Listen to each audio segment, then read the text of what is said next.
Hello, August parents. A very good evening to all of you. Hope you guys are doing absolutely fine. This is Vishnu Kansim. Welcome to Solid Admission Media. Today we're going to discuss about the NEET PD 2025 All India Round 3 counselling schedule. जी हाँ, आपकी all India round 3 के लिए counselling schedule introduce की जा चुकी है या पब्लिश की जा चुकी है। डिटेल्स आपको एमसीसी की वेबसाइट पे मिल जाएंगे। मैं आपसे डिस्कस करने वाला हूँ रजिस्ट्रेशन के बारे में। अपग्रेडेशन के लिए अगर आप जा रहे हो तो आपके लिए क्या रूल्स एंड रेगुलेशन है, रजिस्ट्रेशन करने के रिक्वायरमेंट है या नहीं है। एंड अगर आप एनआरआई डॉक्यूमेंट के लिए अप्लाई कर रखा है या आप एनआरआई के लिए अप्लाई कर रहे हो तो आपको रजिस्ट्रेशन कब करना है, क्योंकि मल्टीपल क्वेश्चन इस चीज के रिगार्डिंग आ रहे हैं। Security deposit as well as eligibility की भी बात करेंगे। So if I talk about the all India round 3 counselling schedule, तो आज के डेट से आपका रजिस्ट्रेशन बिगिन होना है। The last date is 26 of January 2026। Registration अभी तक बिगिन नहीं हुए, मान के चलिए most probably late evening to the late night तक रजिस्ट्रेशन बिगिन होने के चांसेस रहेंगे। चॉइस फिलिंग की ऑफिशियल डेट आपकी 16 of January to the 26 of January तक है, बट जब तक आपका सीट मैट्रिक्स नहीं आ जाता है तब तक चॉइस फिलिंग भी बिगिन नहीं होगी। रिजल्ट की मैं बात करूं तो 28 को आपका प्रोविजनल रिजल्ट आएगा एंड 29 ऑफ जनवरी को आपका फाइनल रिजल्ट आएगा। 30 of January to 6 of January 6 of Feb तक आपकी राउंड 1 की रिपोर्टिंग चलेगी या ज्वाइनिंग चलेगी। स्ट्रे राउंड आपका 9 ऑफ फेब से बिगिन होगा। रजिस्ट्रेशन प्रोसेस आपका 10 of Feb two 15th of Feb, again 5 days यहाँ पे दिए गए हैं। 11th of Feb two 15th of Feb आपका चॉइस फिलिंग चलेगी। स्ट्रे राउंड के रिजल्ट आपकी 18th ऑफ फरवरी को आएगी एंड इसके बाद जाके आपका 28th ऑफ फेब तक काउंसलिंग कंप्लीट कर दी जाएगी for the stray vacancy round. इसके बाद एक अनऑफिशियल राउंड जो अभी इंट्रोड्यूस नहीं किया गया है या जिसकी अभी बात नहीं की गई है, लेकिन अगर सीटें वैकेंट रहती हैं, पिछले 3 साल से हम कॉन्टिन्यूअस देखते आ रहे हैं कि ये आपकी चीजें रहती हैं, तो आप मान के चलिए इस बार भी आपका स्पेशल स्टे वैकेंसी राउंड जरूर कराई जाएगी, जिसका शेड्यूल मोस्ट प्रॉब्ली आपको मार्च में देखने को मिलेगा। मार्च सेकंड वीक या मार्च फर्स्ट वीक के इन एंड अराउंड आपकी काउंसलिंग शेड्यूल आएगी। अगर सीटें बचती हैं उसके अकॉर्डिंग वहां पे चीजें होंगी। All those candidates who are newly eligible, या जो अभी तक ऑलरेडी एलिजिबल थे, जिन्होंने रजिस्ट्रेशन नहीं किया था, they have to do for the MCC registration. MCC registration में आपको 3 टाइप की सीटें मिलती हैं, वो मैं आपको क्लियर कर दूं। पहली थी आपको ऑल इंडिया कोटा की जो 50% गवर्नमेंट कोटा की सीटें हैं वो मिलेंगी। डीएनबी एंड डिप्लोमा की अगर आप सीटें देख रहे हो, गवर्नमेंट कॉलेजेस के अंदर आप नॉन क्लिनिकल या क्लिनिकल सीटें देख रहे हो, अगर आपके अच्छे रैंक है या जो भी XYZ आपका रैंक है, अगर आप गवर्नमेंट कॉलेजेस की सीटें देख रहे हो तब आपको ऑल इंडिया का रजिस्ट्रेशन करना चाहिए। यहाँ पे 50% आपकी ऑल इंडिया का आती है एंड 50% आपके स्टेट में पार्टिसिपेट होती है। डीएनबी एंड डिप्लोमा की अगर आप सीटें देख रहे हो तो सिर्फ और सिर्फ आपका ऑल इंडिया का ऑप्शन है। ये सीटें आपको स्टेट में नहीं मिलती हैं और जिन स्टेट्स में अवेलेबल हैं वो मोस्टली आपकी इन सर्विस कोटा के अंदर है, तो वो आपके लिए मीनिंग नहीं है। अगर आप इन सर्विस कैंडिडेट नहीं हो तो वो आपके लिए नहीं है। अगर आप डीएनबी एंड डिप्लोमा की सीटें देख रहे हो तो you have to registration for the all India quota. And अगर आप प्राइवेट कॉलेजेस के अंदर या डीम्ड यूनिवर्सिटीज के अंदर सीटें देख रहे हो मैनेजमेंट या एनआरआई के लिए, देन एमसीसी का रजिस्ट्रेशन है। अगर आप किसी स्टेट के प्राइवेट कॉलेजेस में सीट देख रहे हो या किसी पर्टिकुलर, सपोज करो आप महाराष्ट्र से बिलोंग करते हो, महाराष्ट्र में DY Patil and for example मैं सिंगल मेडिकल कॉलेज के एडमिशन एग्जांपल लेता हूं, या अगर आप राजस्थान की सीटें देख रहे हो या आप कर्नाटका में मैं बात करूं राजा राजेश्वरी डीम्ड यूनिवर्सिटीज हो गया, एंड आपका MS रमैया या वैदेही इंस्टीट्यूट ऑफ जो चीजें हो गई ये आपकी स्टेट प्राइवेट हो गई। अगर आप डीम्ड में सीटें देख रहे हो देन आपको एमसीसी की रजिस्ट्रेशन की रिक्वायरमेंट है। अगर आप किसी स्टेट के प्राइवेट मेडिकल कॉलेजेस में सीटें देख रहे हो तो you don't have to register for the MCC. इसके लिए आपको अपने स्टेट के रजिस्ट्रेशन करने पड़ेंगे, अलग अलग स्टेट्स के रजिस्ट्रेशन करने पड़ेंगे। अगर आप एनआरआई सीटों के लिए देख रहे हो, अगर आपने एनआरआई में कन्वर्जन किया है तो आपको टिल द कन्वर्जन वेट करने की रिक्वायरमेंट नहीं है। रजिस्ट्रेशन सेम प्रोसेस है। जो पीडीएफ आती है, जो कन्वर्टेड कैंडिडेट्स की लिस्ट आती है, अगर आपका कन्वर्जन हो जाता है, अगर आप एनआरआई डॉक्यूमेंट्स मेल करते हो जिसकी ऑलरेडी डेट्स स्टार्ट हो गई हैं, अगर आपने मेल किया पीडीएफ आएगी, उसमें अगर आपका नेम है, उस केस में पर्टिकुलरली जो पोर्टल होता है आपका जहां पे आप चॉइस फिलिंग करते हो वहां पे आपको एनआरआई सीटें भी शो करेंगी। अदरवाइज आपको सिर्फ और सिर्फ अगर आपने ऑल इंडिया भी चूज किया है, डीएनबी डिप्लोमा चूज किया है, एएफएमसी चूज किया और डीम्ड पर चूज किया है, तो इन्हीं की सीटें शो करेंगी। एनआरआई सीटें आपको नहीं शो करेंगी। एनआरआई सीटें आपको तभी शो करेंगी जब आपका कन्वर्जन लिस्ट में या जो पीडीएफ आती है आपकी उसमें नेम आएगा। तो registration is same for each and every candidate. अगर आप ऑल इंडिया में डीम्ड में सीटें देख रहे हो तो this registration is for you. Registration begin नहीं हुआ है, अभी डेट शेड्यूल आ गई है, बिगिन नहीं हुआ है। मोस्ट प्रॉब्ली लेट नाइट से आपकी रजिस्ट्रेशन बिगिन हो जाएगी, आप कर सकते हो। बेसिक रजिस्ट्रेशन होता है, कैसे करना है स्टेप वाइज स्टेप चीज़ें अगेन हमने अपनी वीडियोस में बता रखी हैं। लिंक में डिस्क्रिप्शन बॉक्स में आपको कहीं ना कहीं लिंक मिल जाएगा, वहां से देके रजिस्ट्रेशन भी कर सकते हो। इसके अलावा जो कैंडिडेट्स खुद को अपग्रेड कर रहे हैं, बाई चांस आपने राउंड 1 में आपको अपग्रेड किया, राउंड 2 में आपने पार्टिसिपेट नहीं किया या सीट नहीं मिली, राउंड 3 में अगर आपको अपग्रेड करना है, इस केस में आपको रजिस्ट्रेशन की रिक्वायरमेंट नहीं है, डायरेक्टली आपका चॉइस फिलिंग करना है। आपका पोर्टल ओपन होगा, लॉगिन करना है, लॉगिन करके आपको अपना कंसर्न देना है, you want to participate in the round 3 and आप डायरेक्टली चॉइस फिलिंग करके प्रोसीड कर सकते हो। राउंड 2 में आपको ऑलरेडी सीट मिल रखी है, अब उस सीट के बाद आपको राउंड 3 में भी अपग्रेड करना है या राउंड 2 से राउंड 3 में जाना है, तो यहाँ पे आपकी सिक्योरिटी डिपॉजिट, अगर आप अपग्रेड कर रहे हो तब तो आपको सिक्योरिटी डिपॉजिट की रिक्वायरमेंट नहीं होगी, आप एज इट इज उसी चीज पे करोगे। राउंड 2 में आपको सीट मिली थी, आपने ज्वाइनिंग नहीं किया और डायरेक्टली आप राउंड 3 में फिर से पार्टिसिपेट करना चाहते हो, उस केस में आपको सिक्योरिटी डिपॉजिट अगेन पुटअप करना पड़ेगा, अगेन पेमेंट करना पड़ेगा, देन आप राउंड 3 के लिए पार्टिसिपेट कर सकते हो। जितने नए एलिजिबल कैंडिडेट्स आए हैं जो रिवाइज कट ऑफ के बाद आए हैं, अगर आप राउंड 3 में जा रहे हो, एक चीज का बहुत ध्यान रखना, क्योंकि अगर इस राउंड में जो भी आप चॉइस फिलिंग करोगे थोड़ा सोच समझ के डू इट वेरी माइंडफुली। अगर आपने कोई रैंडम चॉइस फिलिंग डाल दी, अगर आपको कोई सीट अलॉटमेंट हो जाता है, इस पर्टिकुलर केस में जो स्ट्रे वैकेंसी राउंड होगी वहां पे आपकी एलिजिबिलिटी नहीं रहेगी। ऑल्सो कुछ ऐसे भी स्टेट्स है जहां पे आपकी एलिजिबिलिटी खत्म हो जाती है, मतलब कि अगर राउंड 3 में आपको ऑल इंडिया राउंड 3 में अगर कोई भी सीट अलॉट हो गई, whether clinical non clinical diploma XYZ कोई भी सीट अलॉट हो गई, तो कुछ मेजर स्टेट्स में आपकी एलिजिबिलिटी चली जाती है। ऑल्सो ऑल इंडिया राउंड 3 में आपको सीट मिल गई, आप ज्वाइन करो नहीं ज्वाइन करो doesn't meet anything, stray round में आपकी एलिजिबिलिटी चली जाएगी।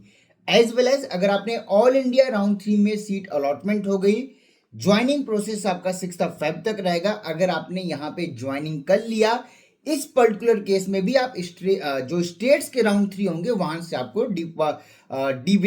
आपको इन एलिजिबल कर दिया जाएगा, आपको वहां पे अलॉटमेंट नहीं दिया जाएगा, because there is a rule कि अगर आपको ऑल इंडिया राउंड 3 में सीट मिल गई, आपने ज्वाइनिंग कर लिया, तो इसके बाद आप सीट को रिजाइन नहीं कर सकते हो। ऑल इंडिया ज्वाइंट कैंडिडेट की लिस्ट आपकी सारी स्टेट्स के साथ शेयर करेगी and states has the authority to remove you before publishing their result, या ऑलरेडी आपकी प्रॉस्पेक्टस में मेंशन है। मतलब कि या तो आप ऑल इंडिया राउंड 3 में प्ले करो, ज्वाइन कर लो, काउंसलिंग कंप्लीट कर लो, या तो स्टेट राउंड 3 के लिए जाओ। दोनों अगर आप साथ में लेके चल रहे हो तो कैसे जाना है कैसे नहीं जाना है, क्या रूल्स एंड रेगुलेशन है, कैसे बचना है, इसके लिए आपको काउंसलर की हेल्प लेनी पड़ेगी। मैं नहीं बोल रहा हूँ आप मेरी हेल्प लीजिए, बहुत से काउंसलर हैं, बहुत सारी इंफॉर्मेशन वीडियोस अवेलेबल हैं। अगर आप चीज़ों को समझ पा रहे हो, ऑथेंटिक अगर इंफॉर्मेशन आपको मिल रही है, एक्चुअल इंफॉर्मेशन मिल रही है, then it is beneficial for you. Otherwise eligibility रहेगी, एलिजिबिलिटी तो आ गई है रिवाइज के बाद, बट अलॉटमेंट नहीं हुआ या कोई ऐसा ब्रांच हो गया जो आपको चाहिए नहीं। इसलिए मैं बोल रहा हूँ चॉइस फिलिंग जब स्टार्ट होगी चीज़ों को बहुत सोच समझ के चलें। पॉजिटिव शिफ्ट आएगा नहीं आएगा क्या आएगा वो मैंने ऑलरेडी बता रखा है। राउंड 3 के अंदर 200 और सीट्स एड ऑन हुई हैं, जिसकी डिटेल्स मैंने आपको कल के डेट पे शेयर की हैं। इसके अलावा ऑल इंडिया के अंदर कोई और सीट इंक्रीमेंट नहीं हुई है, जो भी इंक्रीमेंट होनी थी वो आपके ऑल इंडिया राउंड 2 के अंदर हुई थी एंड 200 आपकी सीटें राउंड 3 में 250 की अप्रॉक्सीमेट सीटें राउंड 3 में एड ऑन हुई हैं। इसके अलावा कोई इंक्रीमेंट नहीं है। बाकी जो इंक्रीमेंट है वो स्टेट्स के लिए है नहीं है, जब उनकी सीट मैट्रिक्स आएगी देन आइडिया लगेगा। अभी तक एनएमसी ने क्या प्रपोजल दिया था, कितनी चीजें दी थी, फाइनल सीट मैट्रिक्स जो आती है वही आपके लिए वैलिड है, वही आपके लिए मीनिंगफुल है, उसी पे काउंसलिंग होती है। कई बार ऐसा देखने को मिला है कि सीटें बहुत ज्यादा एनएमसी की तरफ से आ जाती हैं, बट एक्चुअल एड ऑन नहीं होता है। सो ये चीजों का आप ध्यान रखिए, कितनी इंक्रीमेंट हुई है नहीं हुई है, जब सीट मैट्रिक्स आएगा तब आपको आइडिया लगेगा। एमसीसी के अभी के अकॉर्डिंग आप मान के चलो, आपकी जो राउंड 2 में सीट इंक्रीमेंट हुई थी ना, आपकी राउंड 3 में सीट इंक्रीमेंट हुई है। डीम्ड के अंदर 164 के अप्रॉक्सीमेट इंक्रीमेंट है, 3 एनआरआई की नई सीटें आई हैं, 150 आपका ऑल इंडिया कोटा के अंदर सीट इंक्रीमेंट हुई है। यहाँ पे all those candidates who are having score of or the rank above 160 170, एक चीज समझना पड़ेगा आपको, अगर आपका ऑल इंडिया रैंक 1,50,000 के ऊपर है, अगर आप एनेस्थीसिया भी देखने जा रहे हो, I am talking about the least clinical branch, anaesthesia भी अगर आप देखने जा रहे हो तो 20 लाख 25 लाख रुपए की पर एनएम की फीस पे आपको नहीं मिलेगा। दिस इज द रियलिटी, थोड़ी हार्श रियलिटी है, थोड़ी रियलिटी चेक इंपॉर्टेंट है, बिकॉज लोगों का कहना है कि 10 लाख की फीस है, 15 लाख की फीस है, ट्राई करिए एक्सवाइजेड, ट्राई करना, there is nothing wrong in it, but seat मिलेगी नहीं मिलेगी दिस इज इंपॉर्टेंट, अलॉटमेंट होगा नहीं होगा दिस इज इंपॉर्टेंट। 1.5 लाख के ऊपर अगर आपका रैंक है और एनेस्थीसिया भी आप 20 लाख रुपए पर एनम पे देख रहे हो, तो let me tell you possible नहीं है। ऑलरेडी जो एलिजिबल कैंडिडेट्स हैं they are in the race, they are looking for the seat. अभी भी उनको 1,10,000 1,15,000 रैंक पे भी 20 लाख पर एनम पे एनेस्थीसिया ईएनटी नहीं मिली हुई है। They are still in the counselling, no doubt it's a third round of the counselling या mop up round of the counselling. It is mid of the counselling but it is very important for you, क्योंकि अगर यहाँ पे आपने कोई mistake की, आपकी eligibility जाएगी, आपका सिक्योरिटी डिपॉजिट जाएगा, फर्दर राउंड्स के लिए आपकी एलिजिबिलिटी चली जाएगी, stray round, special stray round या जितने भी अदर राउंड्स होने वाले हैं उसके लिए आपकी एलिजिबिलिटी चली जाएगी। स्टेट्स के अंदर भी सेम रूल्स एंड रेगुलेशन है, चीजें बहुत डिफरेंट है। अगर आप प्रॉपर काउंसलिंग को समझ रहे हो, प्रॉपर चीजों को अंडरस्टैंड कर रहे हो, then only you can get a better options for you. All those candidates जिनके रैंक 1,90,000 से कहीं ना कहीं 2,10,000 तक है, मैं आपको बता दूं, अगर आप radio, derma, medicine, gynae, paedia, ortho as well as surgery देख रहे हो, आपके लिए ऑप्शन बनेगा। एनेस्थीसिया और ईएनटी अगर आप देख रहे हो, ईएनटी के फिर भी एनेस्थीसिया ईएनटी के अगर कहीं भी चांसेस बनेंगे तो वो बजट आप मान के चलो, या तो मैनेजमेंट या तो एनआरआई सीट पे जाना पड़ेगा and budget will be minimum 1.5 plus. अगर आप 1,90,000 के ऊपर किसी भी रैंक पे बिलोंग करते हो, अगर आपको एनेस्थीसिया भी चाहिए तो 150 प्लस बजट आप लेके चलते हो या 1,50,00,000 प्लस बजट लेके चलते हो, तभी आपको एनेस्थीसिया या ईएनटी भी पॉसिबल होगा। This is the reality, you have to understand the point. Counselling में जो सबसे महंगी वाली चीजें होती हैं ये चीजें होती हैं। पैथोलॉजी भी अगर आप देख रहे हो 2 लाख के रैंक पे देख रहे हो तो 10 लाख रुपए की पैथोलॉजी आपको सीट नहीं मिलेगी। आपके ऑलरेडी जो एलिजिबल कैंडिडेट्स हैं, जनरल की एलिजिबिलिटी सिर्फ 1,15,000 तक ही थी। यही रीजन है कि कुछ इंस्टीट्यूट्स के अंदर या कुछ स्टेट्स के अंदर आपको 1,32,000 1,35,000 पे अलॉटमेंट दिख रही है, बिकॉज जनरल कैंडिडेट्स एलिजिबिलिटी नहीं थी। ये 115 के बाद now they have got the eligibility, they are still entered in the counselling. ये चीजों को बहुत ऊपर नीचे करेंगे। सिर्फ लास्ट ईयर के कट ऑफ या जो इस बार की एक ट्रेंड देखी हुई है बहुत पॉजिटिव शिफ्ट हो गई है, इस पे अगर आप काउंसलिंग करोगे there will be a problem for you. हो सकता है अभी नई चीजें समझ में आएंगी, राउंड 3 का रिजल्ट आएगा, you will be having idea कि एग्जैक्टली क्या हो रहा है क्या नहीं हो रहा है। अगर आपका 1,90,000 से 2,10,000 या 2,12,000 तक रैंक है, आपको सीटें मिलेंगी।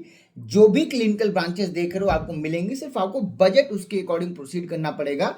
इस रैंक पे अगर आपको मेरिट कोटा की सीटें चाहिए तो सिर्फ और सिर्फ नॉन क्लिनिकल की सीटें अवेलेबल रहेंगी, एंड वो भी 3 to 4 लाख पर एनम वाली फीसों पे। इसके अलावा अगर आप कोई भी क्लिनिकल देख रहे हो तो मेरिट कोटा आपके लिए नहीं है। आपके लिए 2 ही ऑप्शन है, आइदर आप मैनेजमेंट कोटा चूज करो, and if you have original NRI document या फर्स्ट डिग्री या सेकंड डिग्री रिलेटिव है आपके, जिसके rules and regulation last year से इस बार चेंज है। डिटेल्स अगेन आपको हमारी वेबसाइट admissionmedia.in पे मिल जाएगी। ब्लॉग हमने मेंशन किया हुआ है कौन कौन से रिलेटिव्स वर्कआउट करेंगे, उसमें अगर आप जाते हो तो एनआरआई सीटें आपको मिलेंगी। इसके अलावा मेरिट कोटा की सीटें आपके लिए नहीं है। आपकी रैंक बहुत पीछे है, आपकी एलिजिबिलिटी आ गई है। कहीं अगर 20 परसेंटाइल या 25 परसेंटाइल जैसी रिडक्शन होती तो आपकी एलिजिबिलिटी भी नहीं आती। ये चीज आपको समझना पड़ेगा, ये चीज पे आपको फोकस करना पड़ेगा, और उसके अकॉर्डिंग अगर आप काउंसलिंग पार्टिसिपेट करोगे, उसके अकॉर्डिंग अगर आप काउंसलिंग में इंटर करोगे, then it is beneficial for you. Otherwise we'll simply request you कि PG26 का प्रिपरेशन करिए, क्योंकि काउंसलिंग में 2 महीने वेस्ट करने का कोई मीनिंग नहीं है। इतनी भी पॉजिटिव शिफ्टिंग नहीं आ जाएगी कि 2 लाख रैंक पे आपको 20 लाख या 25 लाख रुपए पर एनम पे एनेस्थीसिया मिल जाए। It is next to impossible. आप कोई भी स्टेट चाहो आप बात कर सकते हो, रिजल्ट आ जाएगा राउंड 3 का, हम बात करेंगे आपसे।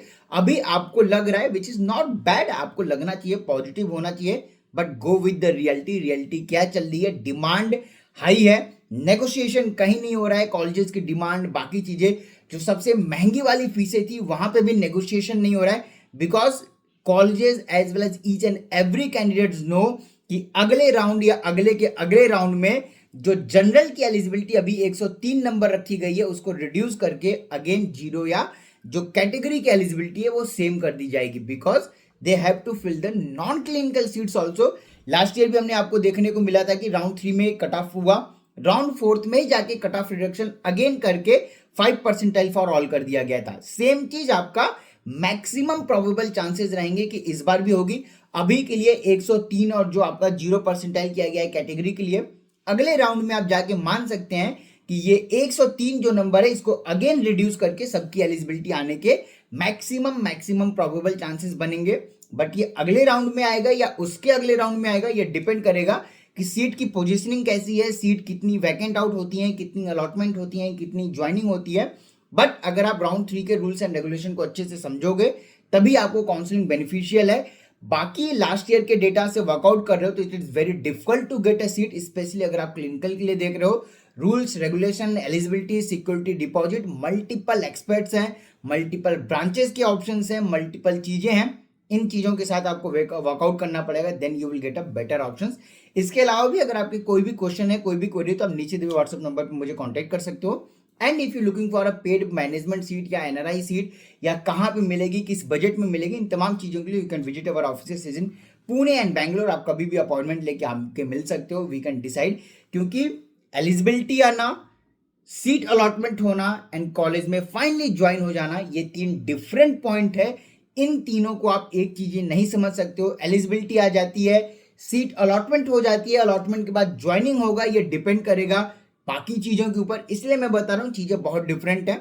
अगर आप प्रॉपर चैनल के थ्रू जाना चाहते हो, प्रॉपर रूल्स एंड रेगुलेशन के थ्रू जाना चाहते हो, जो आपकी एमसीसी, एनबी, सुप्रीम कोर्ट के जो रूल्स एंड रेगुलेशन है उसके अकॉर्डिंग भी आपके 2,10,000 तक भी radio, derma, medicine, gynae, paedia, ortho possible है। कहाँ पे मिलेगा, किस बजट में मिलेगा? No doubt higher budget options में ही जाना पड़ेगा। लोअर बजट के ऑप्शंस की चीजें इस बार नहीं रहेंगी। ये सेम चीज आपकी 2023 की तरह है, क्योंकि उस टाइम भी पहली बार 0 परसेंटाइल आया था। लास्ट ईयर 0 परसेंटाइल नहीं था, इस वजह से कहीं ना कहीं कुछ जगहों पे चीजें थोड़ी बहुत ऊपर नीचे हुई थी या थोड़ी बहुत नेगोशिएशन हुए थे। बट उसके लिए भी डिफरेंट चीजें थी, डिफरेंट थिंग्स थी, जो मैं ऑन कैमरा आपको अभी नहीं बोल सकता हूँ, बट आप समझ रहोगे कि मैं एग्जैक्टली क्या बोलना चाह रहा हूँ। तो अगर आप कंफर्म सीटें देख रहे हो तो you can contact me. Thank you so much for watching this video. Wish you all the very best for your all India round 3 counselling begin, which has been already begin. Rules and regulation counselling schedule आ चुकी है। Registration आपका कल के date से या आज late night से बिगन हो जाएगा। You have more than enough time to do the registration, so take a pause, find out the options, do the research, कहाँ मिलेगा, कहाँ नहीं मिलेगा, किस बजट में मिलेगा, उसके अकॉर्डिंग काउंसलिंग को प्रोसीड करिए एंड उसके अकॉर्डिंग ही आपको सीट मिलेगी। रैंडम करने से आपकी एलिजिबिलिटी चली जाएगी, सिक्योरिटी डिपॉजिट चला जाएगा, as well as you won't get a seat. So thank you so much for watching this video. Have a great day. Thank you.